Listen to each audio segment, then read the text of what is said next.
এমনকি আমরা যে এখানে বসে খাবার খাচ্ছি এখানেও একজন চাইনিজ মুসলিম ছিলেন।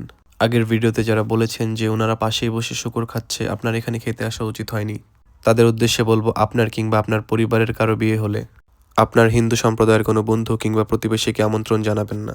আর জানালে নিশ্চিত করবেন যে আপনি বিয়েতে বাকিদের জন্য গরুর মাংস রান্না করেননি। খাবার টেবিলে আমরা লক্ষ্য করলাম আশেপাশের মানুষ খাচ্ছে কম এবং আমরা কি করছি তা দেখছে বেশি। আমাদের কাছে একটু লজ্জা লাগছিল সবাই তাকিয়ে থাকা অবস্থায় খাবার খেতে। খাবার পরিবেশন করার সময় আমরা আরেকটা জিনিস লক্ষ্য করলাম যেটা আমাদের দেশের বিয়েবাড়ি থেকে সম্পূর্ণ আলাদা। আর সেটা হচ্ছে বেশিরভাগ খাবারই ওনারা আগে থেকে বানিয়ে রাখেনি, যেটা আমাদের দেশে করা হয়। একটি একটি করে খাবার ওনারা বানাচ্ছিলেন এবং আমাদের টেবিলে পরিবেশন করছিলেন। সম্ভবত এর কারণ প্রাচীনকাল থেকে দুই দেশের মানুষের ভিন্ন খাদ্যাভ্যাস এবং খাবার রান্না করার ভিন্ন পদ্ধতি। বাংলাদেশি খাবার রান্না করতে সাধারণত একটু সময় বেশি লাগে, কিন্তু চাইনিজ খাবার এরকম নয়। এটি রান্না করা সহজ এবং হজমও তাড়াতাড়ি হয়।